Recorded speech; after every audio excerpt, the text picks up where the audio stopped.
좌우분들하고 같이 인사하시죠. 예수 제자 만드는 교회 KPC 잘 오셨습니다.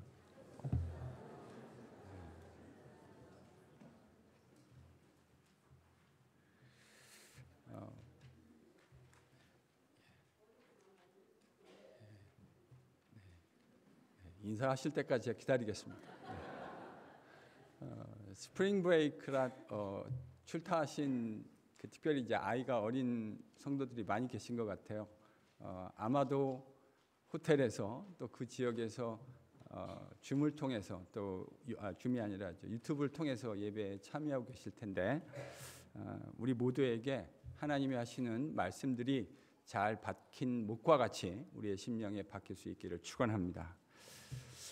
인생 살면서 참 어려운 것 중에 하나가 저는 이런 생각이 듭니다. 기다림이 아닐까. 어떤 생각하세요? 기다림. 뭘 기다린다는 건 참 어려운 것 같아요. 이제 그 기다림 속에서 인내를 배워가는 것이고 어른이 되어 간다는 말 속에는 그 인내와 기다림을 배워간다라는 의미가 담겨 있지 않을까 하는 생각을 하게 됩니다. 여러분 하나님을 믿다 보면 하나님이 우리를 참 인내하고 기다리게 하실 때가 있습니다. 오늘 그 이야기를 여러분들하고 좀 나누어 볼까 합니다. 지난주 우리는 한편의 아름다운 결혼 이야기를 보았습니다.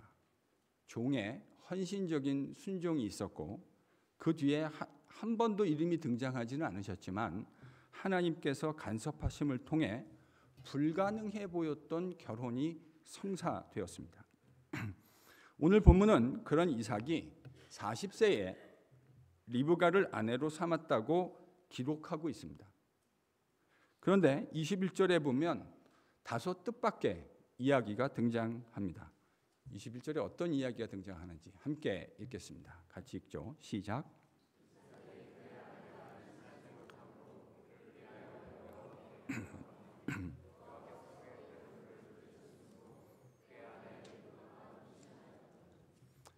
본문은 놀랍게도 리브가가 잉태하지 못했다 이렇게 기록합니다. 근데 이건 참 맥락 속에서 이해하기 쉽지가 않은 부분이라는 생각을 합니다. 왜 그렇습니까? 이 결혼을 통해서 하나님이 아브라함의 후손들이 하늘의 별처럼 많아지게 하는 것, 자손의 축복을 주고 아브라함과 그의 후손을 통해서 열방이 복을 받게 되는 것, 이것이 바로 하나님의 계획 아닙니까? 그 계획을 위해서 하나님이 지금 이삭과 리브가를 말도 안 되는 요즘으로 하면 롱디잖아요. 롱디. 만나본 일도 없는 이 롱디스턴스의 두 남녀가 만나는 너무나 기막힌 일을 행하셨는데, 그렇다면 논리적으로 생각해 본다면 이 두 부부가 만났을 때 당장 아이들이 태어나야 되는 것 아닙니까? 제 생각에 이런 그림이면은 말이 잘 되는 것 같아요. 연년생으로 계속 아이들이 태어나는 겁니다. 엄마는 좀 힘들겠지만. 그런데 하나님이 그렇게 하지 않으셨습니다. 하나님의 섭리 가운데 이렇게 아름답게 만났고 이 결혼을 통해서 아브라함에게 주셨던 하나님의 약속, 천하 열국이 너와 내 자손을 통해 복을 받게 될 것이라는 약속이 이루어져야 하는데 왜 하나님은 이삭과 리브가에게 즉각적으로 아이를 주지 않으셨을까 하는 부분을 묵상하지 않을 수가 없습니다. 여하간 이삭은 결혼했습니다. 그리고 자신의 아내가 임신하지 못하고 있다는 사실을 깨닫게 되었습니다. 여러분, 아버지 아브라함으로부터 하나님께서 주셨던 약속, 너와 내 자손, 그들을 통해서 천하 열국을, 열방을 복받게 하겠다. 이것이 하나님의 약속인데 제가 아브라함이었으면 저는 매일같이 제 아들에게 이 이야기를 해 주었을 것 같아요. 경건의 시간에 이게 하나님이 너와 나에게 주신, 그리고 너와 나의 후손들에게 주신 변할 수 없는 하나님의 약속이다라는 이 사실을 저는 기회가 있을 적마다 제 아들에게 이야기했을 것 같아요. 아브라함이 그러지 않았을까요? 이삭을 매일같이 같이 식사하는 시간에, 같이 일하는 시간에, 같이 쉬는 시간에, 산책하는 시간에 계속해서 그 이야기를 귀에 딱지가 않도록 이야기했을 거라고 생각합니다. 그런 관점에서 생각해 보면 이삭은 자녀에 대한 기대가 상당했을 것 같습니다. 이게 없어도 결혼한 부부가 아이를 기다리는 건 너무 당연한 일인데 이런 약속을 아버지로부터 지속적으로 귀에 딱지가 않도록 들었다면 이삭이 결혼하고 난 후 그 아이를 기다리는 것이 어떻게 이상한 일이라고 말할 수 있겠습니까? 그래서 21절 본문을 보면 리브가가 잉태하지 못했다. 이 사실을 깨닫고 난 이삭이 하나님께 기도하기 시작했습니다. 그리고 여호와께서 그의 기도에 응답하셔서 리브가가 잉태하게 되었다. 이렇게 짤막하게 한 절에 기록되어져 있습니다. 이걸 보면 어떤 분들은 그러니까 임신하지 못한 것을 알고 기도했고 기도한 다음에 하나님이 즉각적으로 이 기도에 응답하셨구나 라고 생각하실 수도 있을 것 같습니다. 근데 본문은 이 이삭과 리브가 부부의 아이가 없는 것이 얼마나 긴 시간이었는지를 26절에 이렇게 이야기해 주고 있습니다. 여러분 26절 같이 함께 읽겠습니다. 26절 본문 26절입니다. 시작.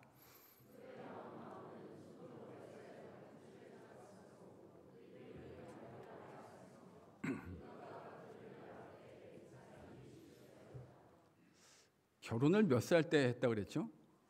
40에. 근데 아내가 임신하지 못하는 것을 깨닫고 하나님께 기도했고 그 기도한 후에 아이들이 태어났을 때 이삭이 몇 살이었다고요? 그러면 이 기간이 기도하고 난 다음에 즉각적으로 하나님이 스폰테이니어스하게 즉각적으로 응답해 주셨다는 말이 아니네요. 정확하게 몇 년을 기도했는가 하는 이야기가 창세기 내러티브에는 등장하지 않지만 적어도 우리는 이삭이 자신의 아내 리브가가 불임이라는 사실을 깨닫고 난 후 60이 될 때까지 그럼 거의 몇 년이 되는 겁니까? 거의 20년이 되는 시간이었어요. 그러니까 이삭의 기도와 하나님께 간절한 그 기도와 기다림의 시간이 하루 이틀 1년 2년이 아니었던 거예요. 거의 20년이라는 시간을 가까운 시간을 그들은 그들에게 있는 결핍과 이 기다림의 문제를 가지고 하나님 앞에 씨름했다는 것을 알 수 있습니다. 그러면 왜 하나님은 왜 이삭 리브가 부부에게 즉각적으로 아이를 허락지 않으셨을까? 달리 표현하면 아브라함에게 주셨던 그 약속은 왜 즉각적으로 성취되지 않고 이렇게 오랜 시간을 필요로 하게 되었는가?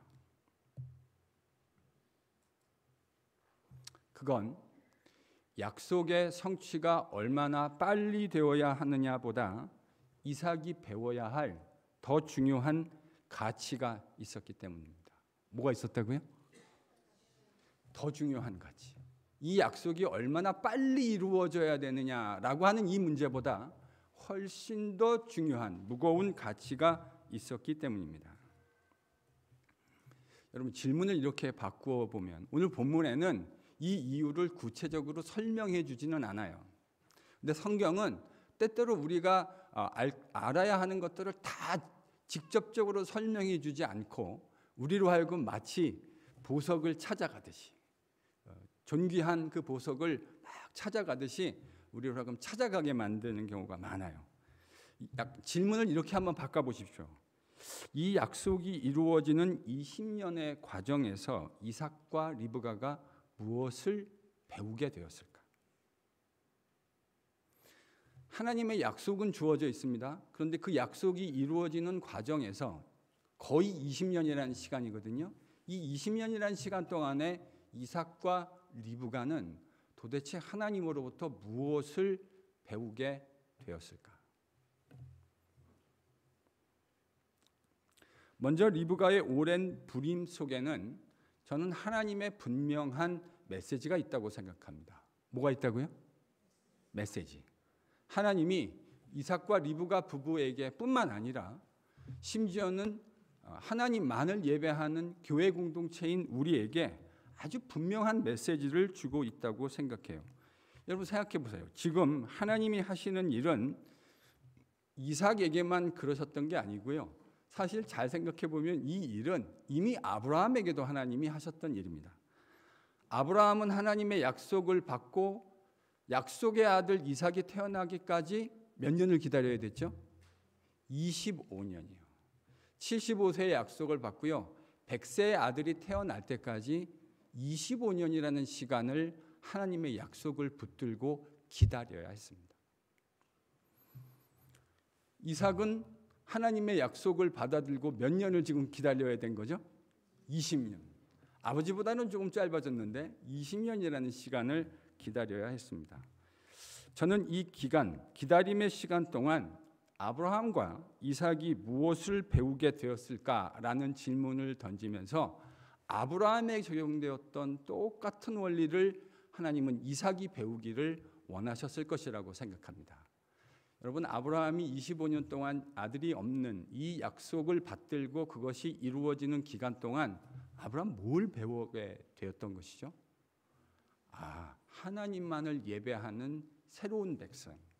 하나님께서 이제 예배하는 백성들을 만들어 가시고 창조해 가실 텐데 그 창조의 백성은 인간의 일반적인 생식 능력에 의해서 좌우되는 것이 아니구나. 75세의 약속이 주어졌습니다. 그때 아이가 태어나도 결코 빠르다고 생각하지 않아요. 그런데 그 약속을 받아들고도 25년이라는 시간이 더 흐른 거예요. 그 시간이 1년, 2년, 3년, 10년, 15년, 20년 흘러가면서 이 시간이, 이 시계추가 티클링하는 건 뭐를 의미하는 거죠? 인간의 자연적인 생식 능력으로 아이가 태어날 수 없는 상황이 되어진다는 것을 의미합니다. 시간이 지나가면 지나갈수록 인간이 할 수 있는 모든 노력이 이제 더 이상 의미가 없어진다고 생각하는 시기가 25년 걸린 거예요. 심지어는 90이 된 사라는 더 이상 생리도 하지 않는 여자가 되었습니다. 뭐를 의미하죠? 100세의 노인 아브라함, 90세의 할머니 사라, 그들은 인간적인 방법으로는 더 이상 출생할 수 없는 상황이 되었다. 하나님은 그 시점까지 일부러 기다리신 겁니다. 이 일이 오직 누구에 의해서만 되어질 수 있는 일이라는 사실을 가르쳐 주시기 위해서요? 하나님 이외에는 이러한 일이 일어날 수 없다라고 하는 그 사실을, 명백한 진리를 그들에게 가르쳐 주시고 다가오는 후대의 우리의 영적인 아브라함 백성인 우리에게도 이 사실을 가르쳐 주시기 위함이었습니다. 같은 맥락이라고 생각합니다. 20년이라는 시간, 여러분 결혼하고 나서 1년, 2년 동안의 아이가 없는 일들은 아주 많은 부부에게 일어날 수 있는 일입니다. 그렇죠? 1년, 2년 동안 아이를 기다릴 수 있습니다. 자연적으로 아이가 안 생기는 경우도 생길 수 있어요. 그런데 여러분 20년 동안 아이가 없었다고 하는 건 뭐를 의미하는 거죠? 인간의 힘으로 더 이상 어찌할 수 없는 상황이다. 아마 요즘 같은 시기에 1년, 2년 동안 아이가 안 생기면 많은 그 젊은 부부들이 OBGYN을 가실 것 같습니다. 가서 뭐 하죠? 인비트로 시험 관하기. 저도 많이 봤어요. 제 친구 중에서도 하는 친구를 본 일이 있고 교인들 중에서 하는 거 제가 본 일이 있습니다. 이 시기에는 그런 걸 생각할 수 있는 시기가 당연히 아니었을 거고요. 1년, 2년, 5년, 10년 지나가면서 이들은 뭘 깨닫게 되었겠습니까? 인간의 힘으로 자연적인 방식으로 아이를 가질 수 있는 것이 아니구나. 20년이라는 시간은 인간의 힘으로 이것이 될 수 없다라고 하는 것을 깨닫는 시간입니다. 그러기 위해서 하나님은 또 얼마를 기다리신 거예요? 우리는 기다리는 동안 애간장이 녹지만 저 위에 계신 분은 선수이십니다. 우리는 이 기간 동안 이 기다림, 사람이요, 제가 인생 50여 년 조금 넘게 살면서 배운 게 하나 있어요. 이 기다림을 배운다는 게 참 어려운 거구나. 인내를 배운다는 게 진짜 어려운 거구나라는 것을 정말 절감합니다. 이건 인간의 힘으로 어떻게 할 수 있는 것이 아니라는 것을 의미합니다. 전적으로 하나님이 간섭하셨기 때문에, 창조주의 능력이 임하였기 때문에 리브가는 20년 만에 잉태할 수 있게 되었습니다. 사랑하는 성도 여러분, 저는 이 원리, 교회 공동체, 하나님만을 예배하는 그의 백성의 공동체에게 이 원리가 매우 선명하게 새겨져야 할 것이라고 믿습니다. 하나님만을 예배하는 첫 번째 백성들을 만들어내는 아브라함과 이삭의 삶 속에 하나님이 이와 같이 오래 기다리신 일을 통해서 가르치시려고 했던 것은 하나님만을 예배하는 영적인 교회 공동체의 모든 시작에 있어서 동일한 원리가 우리에게도 적용되어야 한다는 사실을 저는 강하게 시사한다고 믿습니다.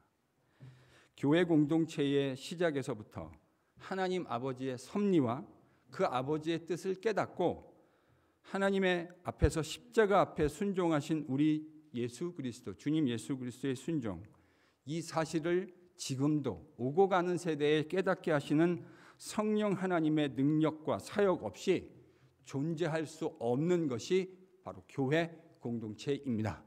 어디 시작에서만 그렇겠습니까? 교회 공동체가 지속되어지고 존속되어지는 과정 속에 삼위 하나님의 도우심과 인도하심이 없으면 저는 교회는 되어질 수 없다고 생각합니다. 우리가 이렇게 다른데요. 우리가 이렇게 달라요. 여러분, 나랑 마음 맞는 사람을 찾는 것이 절대로 쉬운 일이 아닙니다. 그런데 그렇게 다양한 사람들이 수백 명이 있는데 이 교회가 한 마음으로 움직일 수 있게 된다고 하는 것, 여러분 이게 쉬운 일이라고 생각하십니까? 제가 저희 아이들이 자랄 때, 저는 이제 애가 셋인데요. 얘네들 데리고 바깥에 나가서 뭐 밥 한 번 먹으려고 하면 저는 난리를 쳐야 됩니다. 저는 되게 그 수더분한 스타일이거든요. 별로 동의를 잘 안 하시는 것 같은데, 저는 음식 먹는 거 이런 메뉴 정하는 거 전혀 피키하지 않은 사람입니다. 친구들하고 있으면 이야기하지 않아요. 그 친구들이 먹는 거 제가 다 먹을 수 있는 거기 때문에 전 얘기하지 않아요. 우리 아이들하고 있을 때도 마찬가지입니다. 그런데 우리 애들한테 얘기하면 우리 아들은 이래요. Today is not the mood. 그 음식 먹을 무드가 아니라는 거예요. 그래서 제가 속으로입니다. 음식 먹기 위해서 무슨 무드가 필요하냐. 한 애가 그러면 또 다른 음식을 정하면 딴 애는요, 자기도 그거 먹을 무드가 아니래요. 제가 패밀리가 몇 명이죠? 교회 공동체가 한 마음으로 한 뜻으로 나아갈 수 있다는 건 저는 그렇게 생각합니다. 그 공동체가 얼마나 크든지 작든지 관계없이 이건 절대로 쉬운 일이 아니에요. 하나님의 인도하심과 그분의 도우심 없으면 교회 공동체, 저는 존속될 수 없다고 생각합니다. 하나님은 당신만을 예배하는 새로운 공동체의 시작에서부터 이 원리를 매우 선명하게 가르치시고자 하셨던 것이죠. 그래서 아브라함뿐만 아니라 이삭에게도 상당히 긴 시간 동안 기다림의 시간을 허락하셨던 겁니다. 여러분, 그러니까 우리 교회 공동체의 진정한 주인이 누구라고 인식하는 것이 필요합니까? 하나님 한 분. 이게 저희 교회가 지난 50여 년의 삶을 하나님의 인도하심 가운데 지나왔습니다. 너무나 감사한 일입니다. 하나님이 저희 교회에 보내실 때 하나님이 저에게 이런 기도하는 가운데, 하나님, 제가 어떤 일을 이루어 드리기를 주님 기대하십니까? 라고 오랜 시간 동안 묵상할 때 하나님이 제 마음속에 그런 마음을 주셨어요. 앞으로 50년이 더 지속될 수 있는 건강한 공동체를 네가 가서 파운데이션을 놨으면 좋겠다. 이게 제가 기도할 때, 제가 깊이 기도하고 있는 중에 하나님이 저에게 기도 가운데 마음속에 주신 생각이었습니다. 저는 성령이 하시는 일이 하나님 아버지와 우리 주님 예수 그리스도의 선하신 뜻과 말씀들이 생각나게 하는 것이라고 믿습니다. 저는 이걸 너무 많이 경험했어요. 기도할 때 불현듯 마음속에 어떤 생각들이 떠오릅니다. 그건 하나님이 주신 생각이 거의 틀림없어요. 간절히 기도하고 주께서 원하시는 일을 기도할 때요, 하나님이 제 마음속에 생각을 심어주세요. 그 생각은 성령이 심어주신 거예요. 거의 대부분 그래요. 여러분, 높은 건물을 지으려면 지을수록 파운데이션을 깊게 파야 하고 넓게 파야 하고 단단히 기초를 파운데이션을 놓아야 합니다. 그래야 건강한 오래가는 건물을 지을 수 있는 원리인 것이죠. 교회 공동체도 마찬가지입니다. 우리가 오래가는 건강한 공동체를 세우려면 우리가 원하는 방식이 아니라 그분이 원하는 방식, 이 공동체의 주인이신 하나님 아버지가 생각하시는 방식으로 교회가 세워져야 돼요. 제가 이민교회 한 25, 6년 봤는데 용서하고 들으십시오. 제 시각이 다 맞은 건 아닐 거예요. 그런데 어떤 공동체를 보면 그 공동체의 진정한 주인이 목사인 것 같은 교회가 있어요. 이야기를 들어보면 이 공동체의 주인은 하나님이 아닌 것 같다. 목사인 것 같다. 또 어떤 공동체는 그 공동체의 주인이 장로인 것 같은 교회가 있어요. 그래서 은근히 그런 이야기를 듣기를 좋아합니다. 저 교회의 진짜 실력자는 아무개 장로님이야. 저는 이게 패역함이라고 생각합니다. 이런 생각이 교회 공동체 안에 스며들기 시작하면요, 여러분 그런 공동체는 보십시오. 절대로 건강한 공동체가 될 수 없습니다. 여러분 이민교회에서 많이, 조국교회에서 많이 경험해 보지 않으셨습니까? 사람이 주인이 되어 있는 공동체. 거기에는요, 틀림없이 다툼과 싸움들이 일어나고요. 자기가 주인 되어야 하는데 자기가 주인이 안 되니 우리의 죄된 성품이 절대로 가만히 있을 수 없는 겁니다. 그래서요, 우리가 진짜 주님의 교회를 오래가는 건강한 공동체를 세우고 싶으면 어떤 마음이어야 되는가? 우리 공동체의 진짜 주인은 하나님 한 분뿐이시다. 이 사실이 목사와 모든 성도들의 마음속에 아주 분명하게 세워져 있어야 할 줄로 믿습니다. 우리가요, 이렇게 하십시다. 목사가요, 정신 못 차리고 엉뚱한 생각을 하고 있는 것 같은 생각이 드시면 언제든지 저한테 얘기하십시오. 제가 그 얘기를 들을 겁니다. 저도 사람이고 연약함을 가지고 있어서요, 잘못할 수 있습니다. 여러분이 말씀하십시오. 그러면 제가 성경적으로 분별해서 그것이 하나님의 말씀과 부합하다 하면 제가 틀림없이 들을 겁니다. 역으로도 마찬가지예요. 여러분이 하나님 말씀에 하나님 백성다운 모습으로 살아가지 않으면 때로는 부드럽게, 때로는 호되게 강단에서 제가 얘기할 거예요. 눈치 보지 않을 겁니다. 하나님만이 주인 되는 공동체를 만들 때 그것이 저와 여러분에게 진정한 복이 될 줄로 믿습니다. 그러니 우리 마음속에 하나님 한 분만이 이 공동체의 진정한 주인이 되어 주십시오 라는 이 소원과 결단이 새로워지는 예배의 자리가 될 수 있기를 간절히 축원합니다.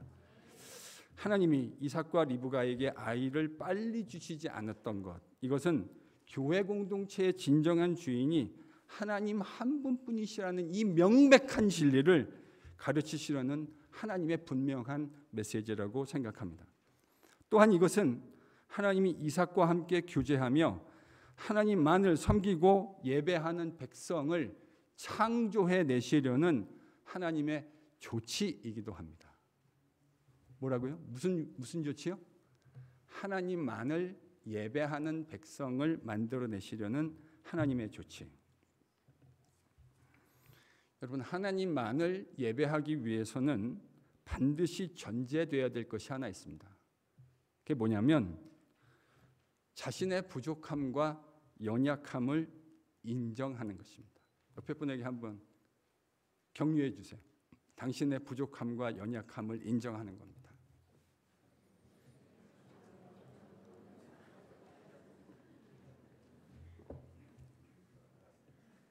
되게 수줍어 하시는데, 김강민 집사님, 네, 부족함과 연약함을 인정하는 것이 하나님을 진짜 예배하는 예배자가 되는 첩경입니다.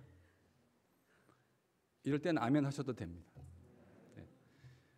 자신의 부족함과 연약함을 인정하는 것이 하나님만을 예배하는 자가 되는 첩경이에요.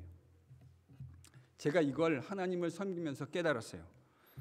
하나님만을 섬기고 예배하려면 뭐가 전제돼야 되냐면 내가 얼마나 부족한 사람이며 연약한 사람인가 하는 것을 배워야 합니다. 이거 배우지 않으면요, 하나님을 온전히 예배할 수 없습니다. 내가 얼마나 부족한 사람인가를 깨닫는 깊이와 넓이만큼 내가 하나님을 섬길 수 있어요. 내가 부족하다는 사실을 더 적나라하고 더 절절하게 깨닫는 사람일수록 하나님을 향한 예배의 진정성이, 그 어센티시티가 훨씬 더 깊어질 수밖에 없는 거예요. 하나님과 교제하기 위해서 부족함과 연약함을 배워야 합니다. 저는 근데 그런 관점에서 이삭이 이걸 배우기에 정말 쉽지 않은 환경이었을 것이라고 생각합니다. 하나님만을 예배하는 백성이 되려면 내가 얼마나 연약한 사람인가, 부족한 사람인가, 이걸 깨달아야 그 깊이만큼 하나님을 예배하고 하나님을 경배할 수 있는 것이거든요. 근데 이삭은 이걸 배우기에 정말 좋은 조건이 아니에요. 왜 그렇습니까? 이삭은 뭐 하나 부족한 게 없는 사람이기 때문입니다. 이삭의 아버지가 누구죠? 아브라함은 자기 가솔, 식솔들이 거의 1000명에 육박하는 사람들을 매일같이 먹여 살리는 사람이었어야 했습니다. 그러니까 이 사람이 얼마나 부유한 사람이었는지 감이 오시죠? 여러분, 우리 교회 식구들의 거의 2배가 넘는 사람들을 날마다 먹여 살리는 사람이어야 했으니 여러분, 이게 얼마나 많은 재정적인 필요가 있는 것이었겠습니까? 사병이 300명이 넘었잖아요. 그러니까 그쪽에 아내도 있었을 것이고 아이들도 있었을 것이고, 그러니까 얼마나 많은 사람들이 지금 아브라함의 식솔, 패밀리 안에 있었다는 말입니까? 그 아브라함의 유일한 상속자예요. 그리고 더더욱이 아브라함이 이 이삭을 몇 살에 낳았죠? 몇 살이요? 100살에 나왔습니다. 100살. 100살에 아들을 낳았다는 말의 의미가 뭘까요? 아브라함의 패밀리 안에서요, 이삭이 말하는 건 곧 뭐가 될까요? 역사가 됩니다. 아빠, 나 이거 필요해 라고 말하면 그건 다음날 바로 이삭 앞에 대령돼 있었을 거예요. 제가 비교적 늦은 나이에 아이를 낳은 성도들을, 또 친구를 본 일이 있거든요. 여러분, 그 집안에 가서 그 아이를 대하는 태도를 보면 가관입니다. 세상에 말로는 하나님이 왕이라 그러는데 아이고 그런 거짓말 집어치우라 그러세요. 왕은요, 그 집 아이예요. 몇 살에 나왔다고요?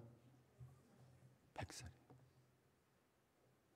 그러니 이삭이 뭐가 하나 부족하고 결핍되는 인생을 살았겠습니까? 가끔 신문에 보면 재벌가의 자제들이, 2세와 3세들이 저지르는 만행과 기행들이 보도될 때가 있습니다. 보면서 많은 사람들이 혀를 차게 될 거라고 생각합니다. 왜 그렇게 철이 안 들었을까요? 철이 드는 게 어려웠겠죠. 할아버지가 이병철이고 정주영인데 그 인생이 철드는 일이 어찌 쉽겠습니까? 100살에 낳은 아들, 이런 상황에서 자신의 부족함과 연약함이라는 것을 배우는 건 저는 절대로 쉬운 일이 아니었을 거라고 생각합니다. 그래서 이삭은 지금 어떤 시기를 지나가고 있냐면 결핍, 기다림의 시간을 지나가고 있는 것입니다. 저는 이것을 광야 학교에 들어갔다고 표현하곤 합니다. 어디에 들어갔다고요? 광야 학교. 인생은 광야 학교에 들어가야 철이 나더라고요. 광야 학교를 들어가지 않는 인생은 나이가 얼마나 많으냐하고 그게 꼭 관련이 없을 수 있습니다. 나이가 많아도 광야 학교를 안 들어간 인생들은 철이 안 날 수도 있습니다. 제가 살아보니까 결국 인생이 언제 철드냐면 광야 학교 들어가면서 하나님이 광야 학교에 들여보낼 때 거기서부터 인생 철들어가기 시작합니다. 제 인생도요, 제가 제일 교만할 때가 언젠가 생각해 보니까 제가 20대 중반이 제일 교만했던 것 같아요. 20대 중반.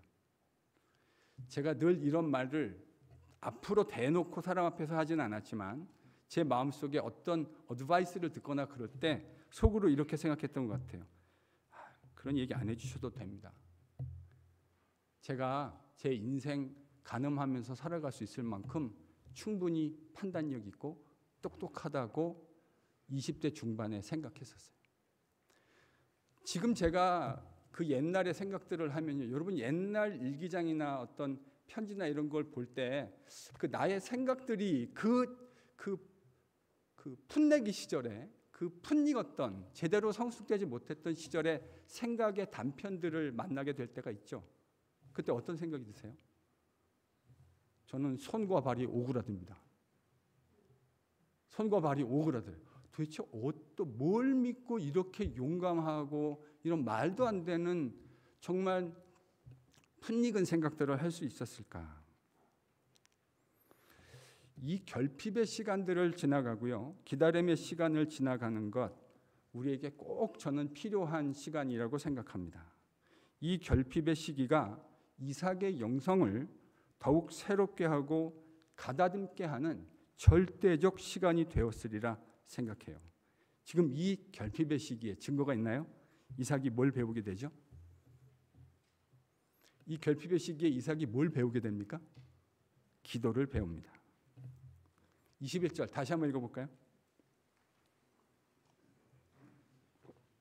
본문 21절 다시 읽습니다. 시작.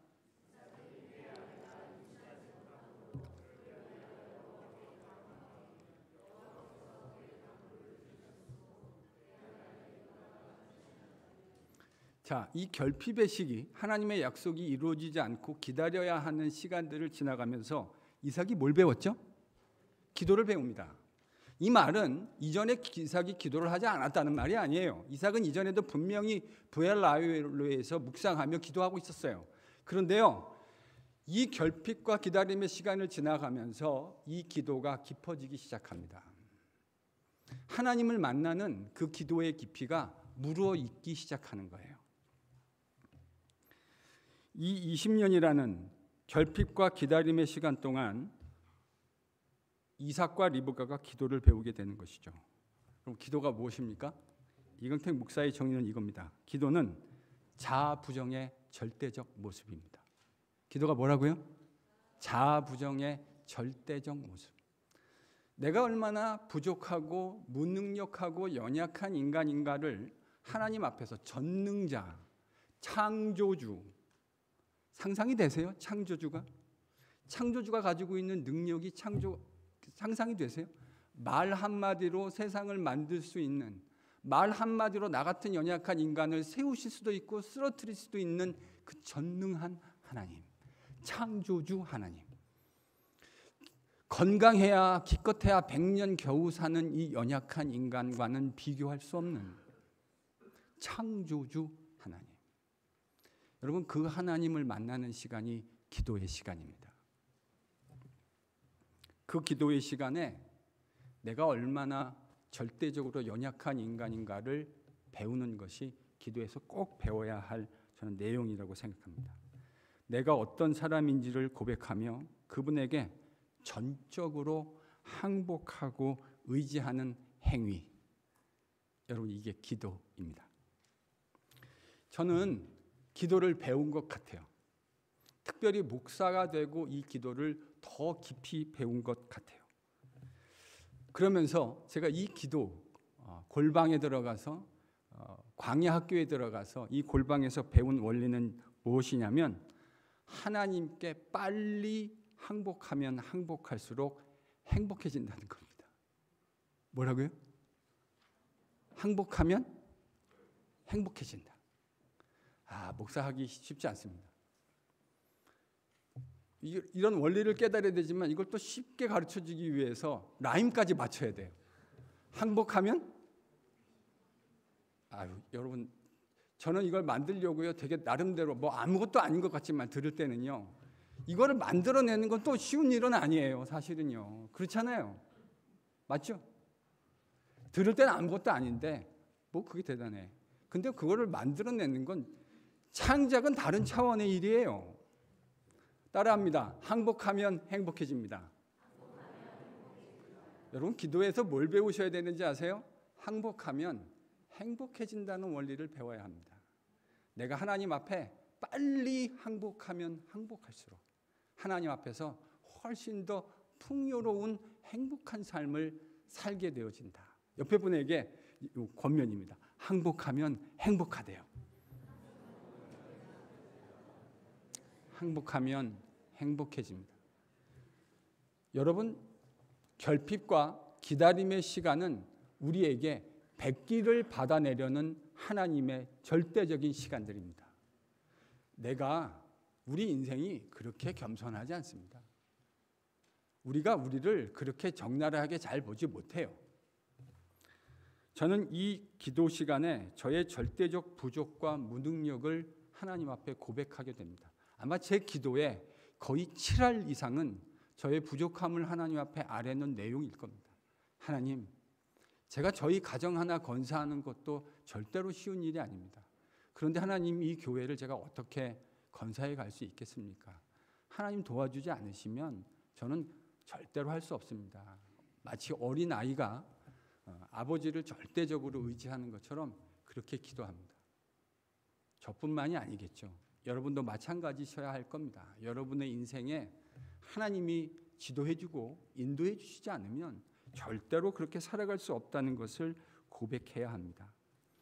사실은요, 그게 우리의 실존입니다.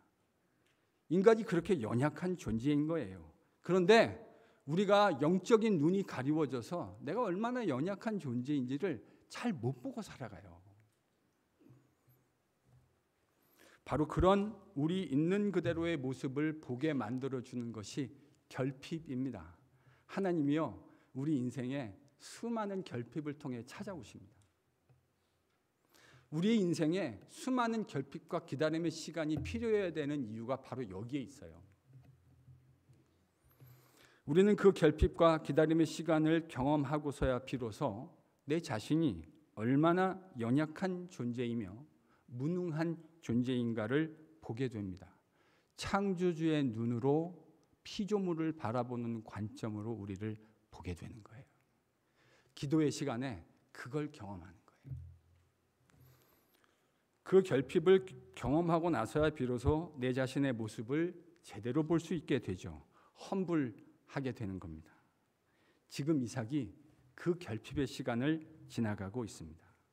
그 속에서 내가 얼마나 연약한, 내가 가지고 있는 것, 내가 누리고 있는 것, 내가 가지고 있는 사회적 지위와 힘과 관계없이 내가 얼마나 전능자 앞에서 무능한 존재인가 하는 것을 적나라하게 바라보고 있는 겁니다.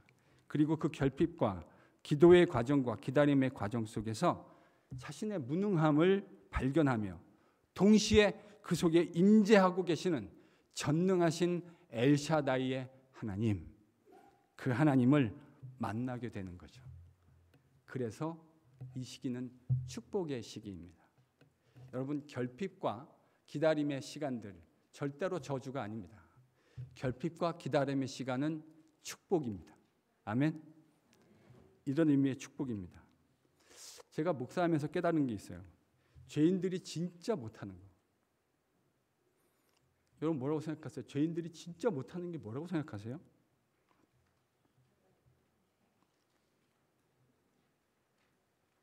뭘 잘 못하시던가요? 공감이 되실지 모르겠습니다. 저는 이렇게 생각했어요. 목사로 살면서 죄인이 진짜 못하는 것 중에 하나가 주제 파악이라고 생각합니다. 뭐가 안 된다고요? 주제 파악이 안 돼요. 저는 이게 죄인의 공통적인 특징이라는 사실을 목사를 하면서 절절하게 깨달았어요. 죄인이 뭐가 잘 안 된다고요? 왜 이렇게 목소리가 기어 들어가십니까? 뭐가 잘 안 된다고요? 주제 파악이 안 되는 거예요. 죄인의 가장 현저한 특징 중에 하나는 주제 파악이 안 돼요. 자신이 어떤 사람인지 그럴 수 있습니다. 왜냐하면 내가 가지고 있는 사회적인 지위, 물질의 힘, 다양한 것들이 우리를 눈멀게 만들거든요. 그래서 자기가 진짜 어떤 사람인지를 못 보게 만드는 것이죠. 여러분, 그러다가 결핍과 내가 어찌할 수 없는 수많은 기다림의 시간을 지나가면서 뭘 보게 되는 거죠? 내가 이렇게 연약한 사람이었구나. 내가 할 수 없는 것이 사역보다 훨씬 비교할 수 없을 만큼 내가 할 수 있는 것보다 할 수 없는 것이 훨씬 더 많다는 사실을 보게 되는 거죠. 언제요? 결핍과 기다림의 시간들을 지나가면서요. 젊고 건강하면 자신이 영원히 살 것처럼 착각하기 쉽습니다. 여기 계신 분 중에 비교적 싱싱하다고 생각하는 분들 잘 들으세요. 인생이 여러분이 생각하는 것처럼 그렇게 길지 않습니다. 여기 이제 우리 어른 권사님들이 앉아 계시잖아요. 80이 넘고 90이 넘은 권사님들이 계신데 권사님 90인생 눈 깜빡할 사이죠. 이용수 권사님 어떠세요? 눈 깜빡할 사이죠? 진짜 그렇습니다. 인생이요 눈 깜빡할 사이입니다. 여러분 눈 깜빡하면 50 넘고 눈 깜빡하면 60 넘고 70, 80 넘어가는 거예요. 그게 인생이에요. 그런데요 저도 더 젊었을 때는 그게 잘 공감되지 않더라고요. 그러다가 건강을 잃는 순간들이 옵니다. 그럼 이제 그때 인생이 우리 생각만큼 그렇게 길지 않구나 하는 사실을 배우게 됩니다. 돈과 사회적 지위를 어느 정도 가지고 있으면 내가 원하는 일들을 상당 부분 할 수 있을 것이라 착각합니다. 배우자와 특히 어린 자녀들을 가지고 있으면 때로는 내가 이루지 못한 꿈을 그들을 통해서 대신 이루고자 하는, 그래서 그들을 컨트롤하고 제어하고 싶은 욕망에 붙들리기도 합니다. 그러다 건강을 잃기도 합니다. 힘이라고 생각했던 사회적 지위와 돈을 잃어버리기도 합니다. 내가 원하는 모습대로 통제되지 않는 배우자와 자녀들을 경험하게 되기도 합니다. 세상에는 내가 통제할 수 있는 것보다 통제할 수 없는 일들이 비교할 수도 없을 만큼 더 많다는 사실들을 경험하게 됩니다. 이 결핍의 시간들, 기다림의 시간들을 경험하면서 이전에는 선명하게 보이지 않았던 나의 연약함과 부족함이 비로소 적나라하게 보이기 시작합니다. 그래서 저는 결핍과 기다림의 시간이 축복이라고 생각합니다. 저주가 아닙니다. 이 시간은 내가 나를 보지 못했던 그 적나라한 내 자신을 하나님이 나를 바라보시는 관점에서 바라볼 수 있게 되는 하나님이 허락하신 축복의 시간입니다. 이 시간 동안에 내가 어떤 사람인지를 다시 정직하게 돌아보실 수 있기를 바랍니다. 그리고 그 과정에서 전능하신 하나님의 도우심 없이는 나는 절대로 한순간도 제대로 살아갈 수 없는 연약한 사실을 고백하실 수 있기를 바랍니다. 찬양하다 보면 교회에서 하나님의 은혜 아니면 살아갈 수가 없네 라고 고백하는 찬양을 하며 눈물 흘리는 성도들을 보신 일이 있으실 겁니다. 아마 어떤 분들은 왜 찬양을 하다 저렇게 눈물을 흘리지 하는 것이 이해가 되지 않는 성도들도 앉아 계실 수 있을 것이라 생각합니다. 은혜 아니면 살아갈 수가 없네 라는 찬양을 부르며 왜 눈물이 흐르는가? 그것을 골방 기도의 시간에 절절하게 결핍과 기다림의 시간들을 지나가며 배웠기 때문이 아니겠습니까? 하나님 은혜 없으면 내가 지금까지 걸어왔던 그 모든 순간 한 발걸음 한 발걸음도 온전히 내디딜 수 없었다고 하는 사실을 우리가 정직하게 느끼고 있기 때문이 아니겠습니까? 그 속에서 나의 적나라한 내면의 모습들을 제대로 바라보는 은혜를 경험했기 때문이죠. 나의 부족함과 연약함 속에서도 여전히 함께 하시며 그분의 인도와 사랑과 은혜가 무엇인지를 우리에게 선명하게 가르쳐 주시는 전능하신 하나님을 기도를 통해서 경험했기 때문이 아니겠습니까? 말씀을 정리하겠습니다. 이삭과 리브가의 부림을 통해서 그 기다림의 시간들을 통해서 그 기도의 시간들을 통해서 하나님은 당신 자신만이 이 공동체에 유일한 주인이심을 이번에도 분명하게 하셨습니다. 우리 공동체가 이 명확한 진리와 원리에 붙들릴 수 있기를 소망합니다. 하나님만이 우리 인생에, 우리 자녀들의 인생에, 우리 가정의 인생에, 우리 공동체의 인생에 가장 중요한 진정한 주인이라는 사실을 인정하는 저와 여러분이 될 수 있기를 축원합니다. 또한 이삭이 이 불임이라는 시간, 이 결핍이라는 시간을 통해서, 그 기다림이라는 시간을 통해서 자신을 제대로 바라보고 하나님께 20년이라는 시간을 기도하게 되었던 것처럼 우리의 결핍 속에, 우리의 기다림 속에 우리와 우리 자신의 연약함을 바라볼 수 있는 은혜가 임하기를 축원합니다. 그 자아부정의 기도의 자리를 꼭 배우실 수 있는 저와 여러분이 될 수 있기를 축원합니다. 여러분, 이걸 배워야 하나님을 예배하는 인생이 되는 겁니다. 내가 얼마나 부족한 인생인지를 깨닫게 되어야, 내가 할 수 있는 것보다 할 수 없는 것이 비교할 수 없을 만큼 압도적으로 많은 것이 인생이다라는 사실을 배워야 자아부정의 자리로 나아갈 수 있는 거예요. 그리고 이걸 배워야 하나님을 진짜 예배할 수 있는 참된 예배자가 되는 거예요. 여러분이, 그리고 제가 이 자아부정의 기도의 자리로 나아갈 때에 하나님은 그 자리에서 우리를 격하게 만나 주실 것입니다. 하나님이 우리를 얼마나 사랑하시는지 그 자리에서 이미 가서 기다리고 계시다고 저는 믿습니다. 그 기도의 자리를 배우십시오. 그 기도가 어떤 것인지 맛보아 아실 수 있는 은혜가 임하기를 바랍니다. 그거를 배워야 그 하나님의 은혜가 무엇인지를 알아야, 그 사랑이 어떻게 측량할 수 없는 것인지를 알아야 하나님이 마땅히 받으실 수 있는 예배를 그분 앞에 올려드릴 수 있습니다. 우리의 연약함 가운데, 부족함 가운데 엘샤다이 창조주의 하나님으로 임하시는 그 하나님을 경험해야 진짜 믿음이 생기는 거예요.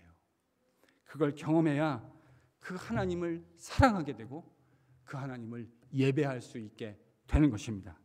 우리 KPC의 모든 성도들 삶 가운데 우리의 결핍과 기다림 속에 하나님이 가지고 계시는 이 기다림의 미학이 무엇인지를 배우실 수 있는 은혜가, 그래서 하나님과 참되게 교제하는 은혜가 저와 여러분의 삶 속에 풍성할 수 있기를 예수 그리스도의 이름으로 축원합니다.